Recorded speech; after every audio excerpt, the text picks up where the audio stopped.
All right, welcome to the Money Puzzle Podcast, formerly known as Peace of Mind Radio Podcast, but now we're going to get rid of that. So now it is. How long are you going to have trouble with that, man? For a while.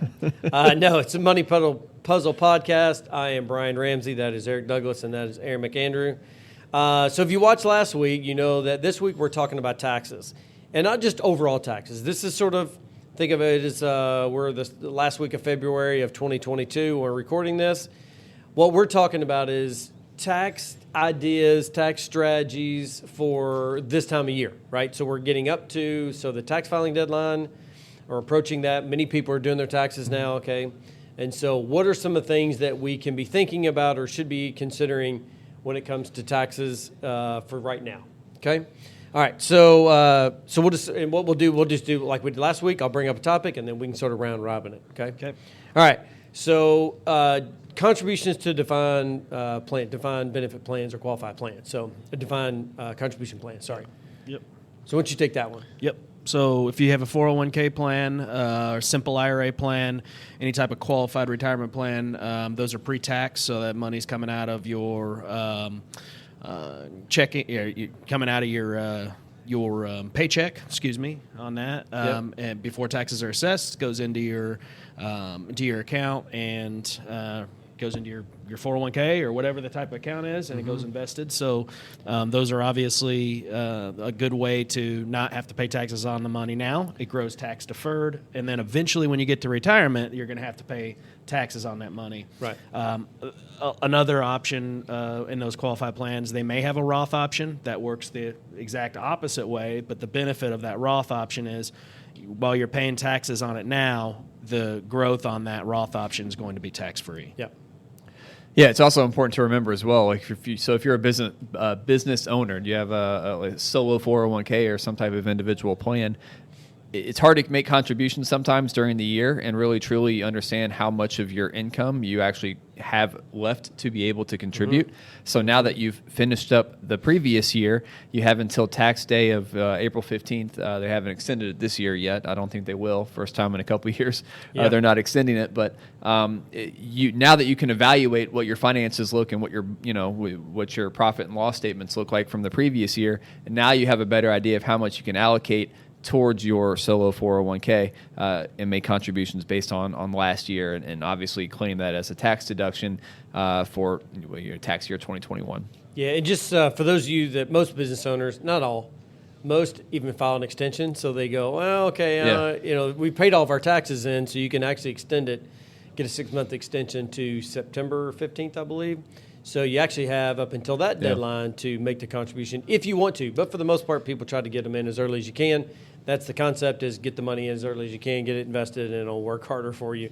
I do have a couple clients that will call me in September and go, hey, I need to make my contribution. I'm like, why'd you wait so long? You missed 9 months of the market. So, I want to add one more thing to these that's important, I think, is that the annual contribution limits in these plans are significantly higher than an individual retirement account. So 2022, in a 401k, a 403b, 401a, those types of qualified plans, the annual limit's $20,500 if you're under the age of 50. If you're 50 or older, you can do a catch-up contribution on top of that annual limit, and that's $6,500 a year. So, and I get a lot of questions, I'm sure you guys do too, about does that include Roth? Like, can I do that Roth? Yep. Absolutely. So, so you just have to pick which one you're going to put into. You can't put $20,500 in the pre-tax and $20,000 in your post-tax. Right. You could split them. You could do half and half, but you can't do one. You can't do $20,000 in both. Yeah, got it. All right, so let's talk about. I want to make contributions to just an IRA or a Roth IRA, excluding my qualified plan. What are the kind of the rules there? Yep, you have till April 15th. So you have until April 15th to make a contribution for 2021 now. Of course, you can also make a contribution as well for 2022. So you can either max out last year's and this year's in one fell swoop. If you're under 50, you can contribute $6,000 per year. If you're over 50, you obviously have that additional $1,000 a year catch-up provision, just like you have on your 401ks through your work plan. So you can contribute up to $7,000 per year. But, yeah, if you have not contributed for tax year 2021, you can do so up through April 15th, doing a lot of that right now, trying to get all those contributions up to date. And, if maybe you made what we see a lot of is maybe they don't want to contribute. We try to set up a lot of recurring contributions. Right. $500 a month for most clients is going to get you to that $6,000 a year, but maybe they don't want to build that into their budget, so they've built in $300 a month. Well, that means they still have some money left over that they can contribute for 2021. So now that they have a better handle as they cross the new year, I still have some extra money I can contribute. Make sure we get up to that maximum amount of money before April 15th that you can contribute to any of those individual retirement accounts. Yep, cool. Anything else you want to add to that? Just if there's anyone that has that's obviously working, because that has to be earned income. But if you have a spouse that's a stay-at-home spouse, you can also max out an individual retirement account or a Roth IRA for your spouse as well. Yep. No, that's a good one. All right, let's talk about HSAs for a second, because I know this is kind of a hot button. So an HSA is a health savings account, different than an FSA, which is a flex saving account, and there's another type of account that it's kind of you use it or lose it type thing. Flex savings account, and then there's another one. Flexible FSA, and then there's another, I think it's close to HSA. But anyway. Well, they have an FSA healthcare and then an FSA like child care credit. Okay. So you can contribute so much money pre-tax to pay for child care. Yeah. But that's use it or lose it as well. Yeah. So an HSA is a health savings account. I actually have one. To be eligible for it, you have to participate in a high deductible health savings account or a medical plan. So the medical plans, I don't know of an employer that doesn't offer the high deductible plan anymore. I think that's kind of where they're all headed anyway. Maybe if you work for like a union or something like that. Yeah. But that's about it, maybe. Yeah, and they probably don't pay a whole lot for their. Yeah, exactly. But anyway, so if you have the ability, if you have signed up with your medical provider and you have a high deductible plan, you have the ability to start a health savings account. Now, I will tell you, we were talking about this prior to this taping this. The HSAs are probably the most undersold. I don't want to say it's not really sold, but they're just not. You don't get a whole lot of education about it. And when you're told about the type of an account, you're really not explained what the type of account is and how it benefits you. So if you put it in scale, and I always like to tell people this, if you put it sort of compared to all the other investment accounts, prior to the HSA, the best savings vehicle we had was sort of that 401k IRA, right? Because you can put money in pre-tax, which means you hadn't paid tax on that money. It grows tax-free, and then upon withdrawal, it's taxable at that point, right? So you're sort of planting the seed, you're letting that seed grow, and then you're going to pay tax on the harvest, okay? And then you have sort of that Roth 529, they're kind of the equivalent, where you're taxed prior to putting your money in, and then it's gross tax deferred, but then on withdrawal, it's tax-free. And then you have sort of the non-qualified account. Now, there's other type of accounts we'll squeeze in there, but for the most part, those are the core ones, right? So if you take the HSA and you line it up, it is by far the best account type that we have. Yep. It's triple tax-free. Tax-free going in, yes, you can invest it, and it grows tax-free, and then upon withdrawal, as long as it's for medical expenses, you can withdraw it tax-free. By far, the best account type we have. I hope Congress does something to allow us to put more in it than just the 3,700 and 7,200 or whatever the numbers are for a family. I hope that will be the equivalent of like a 401k contribution when you put in that max. At least that's what a couple of senators, I think, were trying to push for at one point. But anyway, so let's talk about the benefits of an HSA and how do we educate clients to be able to use the HSA, meaning put money in there, it's invested, and then you use it for later on in life. Yeah, I mean, really, to your point, it's the only investment vehicle that offers triple tax benefits, which is absolutely fantastic. The way that most of these are sold, you have your HSA rep that comes in and they talk to your employees, at your company, and they typically say, well, put money in your HSA because it's a high deductible healthcare plan that you have to have in order to contribute to the HSA. You're going to have high deductibles that you have to pay for throughout the year. So put the money into your HSA pre-tax and then use that to pay for your deductibles. Okay, on the surface, not a horrible idea, but that's really not the correct way to sell them or to really talk about them, at least as as it pertains to being able to maximize the value that an HSA offers. If you have an HSA, the best thing you can do, if you have the means to be able to do so, is to contribute to that HSA and leave it alone. Don't touch it, because it is good for qualified medical expenses today. It's also good for qualified medical expenses tax-free in retirement. Where are the bulk of your medical expenses going to come? They're typically going to come in retirement towards the end of your life. That tax-free benefit can be so much more valuable. And to your point, a lot of consumers and investors don't realize that you can actually invest those HSA funds. So most companies, sometimes it's $1,000, maybe it's $2,000. It depends upon the specific plan that your company has. But usually, let's say it's $2,000. Once you get to a $2,000 balance, anything above and beyond that, you can begin to invest. And there's usually some selection of, I see a lot of Vanguard funds, but typically basic, index funds within most of these types of plans that you can invest in and get some growth out of. So now that you're able to get some compounding tax-free growth, while you're continuing to contribute to these accounts over whatever length of time, that's how these things become so extremely valuable. And one of the biggest expenses, besides for taxes in retirement, is healthcare.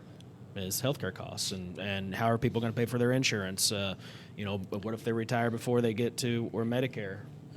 They're eligible for that, or they want to start using those to funds inside these HSAs to pay for Medicare supplements or whatnot. So it's an outstanding way to be able to put that part of your financial plan and use that HSA in retirement. It's also worth noting too that most people think about, they hear qualified medical expenses and they think that it's something far more broad than it really is. You can go to the pharmacy and pick up Tylenol, and that's a qualified medical expense. I mean, eyeglasses, contacts, things like that are all qualified medical expenses that can be used for or can be used with HSA funds. Yeah, so the one thing I'll say about HSAs, I like to explain it like this. It's about efficiency of cash or efficiency of money. Anytime you make a financial decision, you're talking about money. It's the efficiency of that money. So I'm going to paint a picture. Is number one, you have cash sitting in your checking account, and you have cash that's now allocated in your HSA. If we're just comparing the two, because that's the HSA is what we're talking about.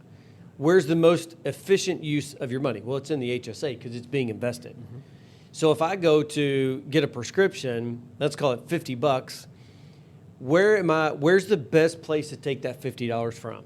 Is it from cash that's in the bank earning nothing, or is it $50 out of my HSA that is averaging 7, 8, 9% per year? Right. I'm much better off having an inefficient asset pay for expenses as opposed to here. And it's also better to allow this money, again, we're planting the seed and the harvest, right? So if you take the $25 or $50 and you put it in your HSA and you turn right around and take it out, you essentially your only savings is what tax you had on that seed. So you're putting seed in and you're taking seed right back out, right? If you take your $50 and you plant that seed, and in 30 years it's $150 or $200 or whatever it winds up being, and then you take it out, that's a much more effective use of your money, is planting the seed and taking the harvest, because you don't pay tax on that either. So it really comes down to just what is the most effective use for cash, and HSA is a great example that I like to use that analogy for. So, all right, so let's move on to the next one. Let's talk about backdoor Roth IRAs, because that's one that we get quite a bit. How does that work? So you guys want to take that? So typically, you'll run into, there's a limit on people that can contribute to a Roth IRA. So I believe it's 209,000. I think that's right. It's in that for ballpark. For a couple. In 2022 that's modified adjustable gross income that is there. So it's not just your top line. It's your modified adjustable gross income that it's based off of. And if you can't contribute directly to an IRA, there is a loophole right now that I guess is classified as a loophole in the IRS, that you have the ability to contribute to a non-deductible traditional IRA and immediately convert the money to a Roth account. Okay, so because you can't deduct, you make too much money to be able to deduct it on your taxes from the traditional to be beneficial. So now we convert it over to a Roth, and it allows it to be able to grow tax free, just like it would be to a Roth. So you're not. The reason why it's kind of deemed a backdoor strategy is because you're not contributing directly to the Roth IRA. You're actually contributing to the non-deductible traditional IRA, and then converting it over to the Roth. Now, one other thing I want to add here is it's not for everybody either, because if you're someone who has, let's say you worked at another job and you rolled over $100,000 from a 401k to an IRA over here, already a traditional IRA over there, and now you go to set this backdoor up, some of that money is going to end up becoming taxed because you can't. It's all prorated in terms of what you're going to convert from that traditional IRA. That doesn't affect somebody who's got a $100,000 balance or $200,000 or $500,000, whatever the balance is in a 401k plan. It's only if you have a traditional IRA. So you just got to be careful in terms of what that's going to do. Otherwise, you'll get tax time and you'll find out that, oh, geez, this is going to cost me more than what I thought it was going to. Yep. Yeah, basically, when you make a contribution to a traditional IRA, you claim a tax deduction, for making that contribution because that's a pre-tax contribution, so you take the deduction. So basically what you're doing, in essence, you make the contribution to the pre-tax account, you convert it to the Roth, and you never claim that deduction. So in essence, it becomes an after-tax contribution. Yep. Okay, let's talk about taking money out. So you got money in a 401k, and there's a strategy, especially a tax strategy. You've got what they classify as an RMD, required minimum distribution. That once you reach a certain age, and today it's 72 years old. Once you reach 72 years old, they do this calculation and says, here's how much money you're required to take out. So from a tax standpoint, why do we have the conversation with clients around, you've got this money in a 401k. Again, it's efficiency of money, okay? Let me explain it like that. You've got cash sitting in your, I'll use this one. You got cash sitting in your checking account. You have money that you're required to take out of your IRA, and you want to be charitable.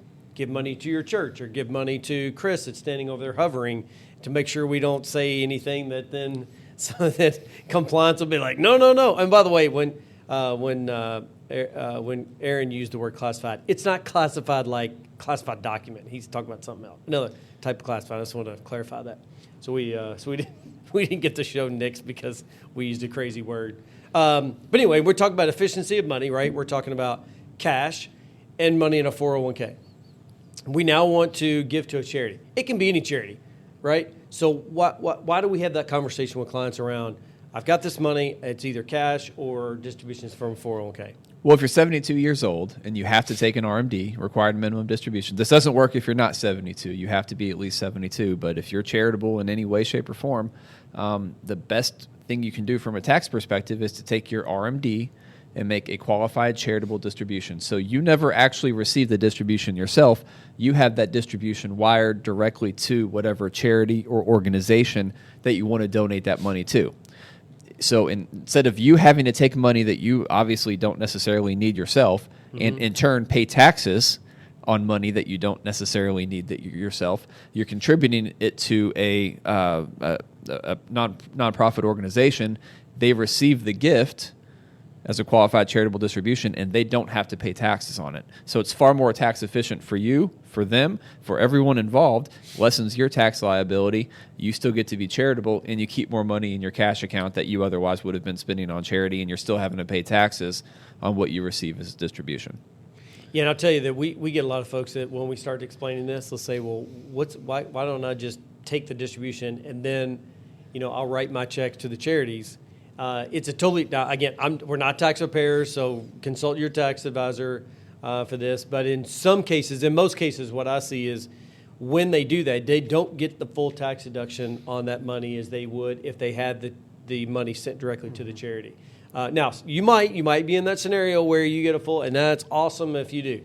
But my experience is that when you take the money as a distribution, you're going to be taxed on it, and then you get some deduction for making that charitable deduction, but it's not the same. It's not the equivalent. It's not like taking money out of your IRA and giving it to the charity. So, but anyway, that's another good one. We get that one a lot, especially this time of year. People are like, hey, I'm doing my taxes. I got this RMD that I got to take out sometime this year.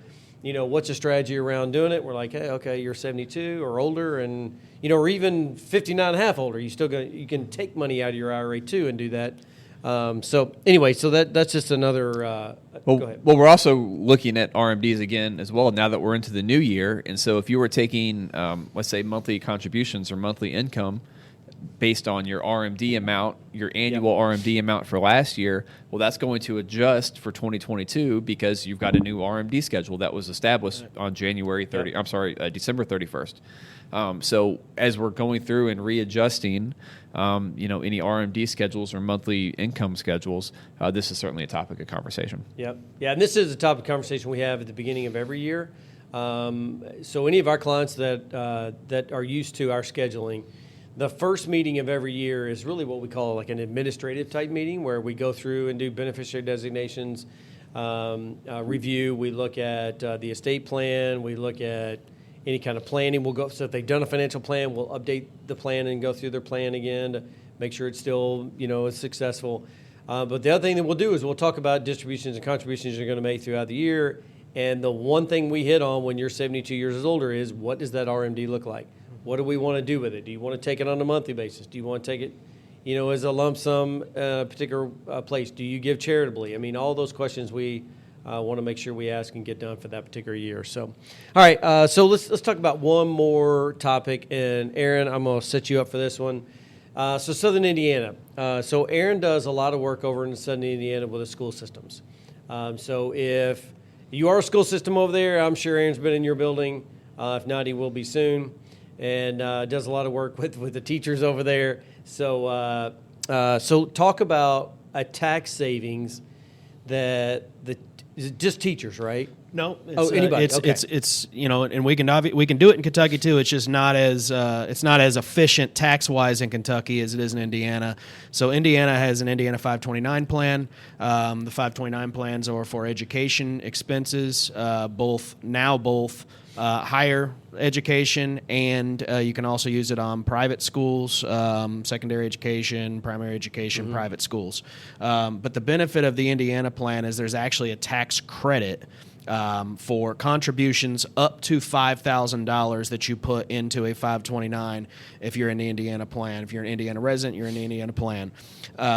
So the benefit of that is you get a 20% tax credit up to $5,000. So if you put $5,000 in, you're going to get a credit of $1,000. So a tax credit and tax deduction, two different things. You're actually going to get the $1,000 back as a credit when you make those contributions. So the other benefit of it is just the same as the way a 529 works. So it doesn't matter if you're in Indiana or Kentucky, you're still getting the tax-free growth on the contributions made to a 529 when they're used for qualified education expenses. So you could be in a Kentucky resident or an Indiana resident, you're still going to get that benefit. So they still serve a purpose when it comes to tax strategies and tax planning. Especially if you have kids that you're going to be able to that are planning on going to either private school for high school or grade school or whatnot, and you're going to be using money there or higher education.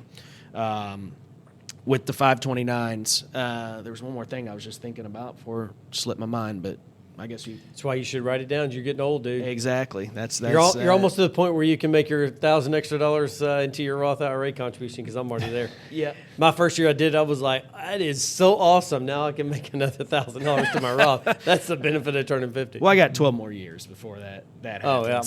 Okay. But rub it in. I did. Now that you said that, now it brought back to my attention that one of the things that we get from clients a lot of times it says, well, what happens if they don't go to school, right, on the 529? So you can transfer the 529 if you have a kid that either decides not to go to school or they get scholarship money and don't use all of that. You can transfer the 529 to one of their siblings or family members, and it doesn't affect them that way, or it doesn't it's not going to be penalized. There's for no doing tax that. liability or No anything. tax liability, correct. Yeah. And it's worth noting once again that's only available for Indiana residents in the Indiana plan. On the credit, yes, Yeah, to get the credit. Yeah, but a general 529 can be. We can essentially do that for anybody in anybody can Kentucky. do that, And we do it for Kentucky residents, but we typically don't use the Kentucky plan to do it because there's no tax credit or tax. There's no tax benefit whatsoever if you're a Kentucky resident making a contribution to the Kentucky plan. Right. Yeah, exactly. So. All right, so anyway, that's we'll call that it. Are there other tax strategies that we put in place? Absolutely.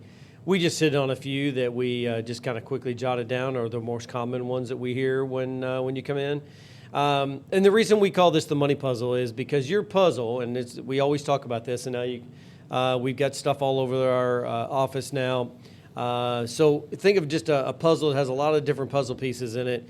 Taxes is just a part of that. There's taxes that are involved in all kinds of different pieces of your puzzle, from your 401k to IRA to Roth to HSA to 529 plans, and you name it.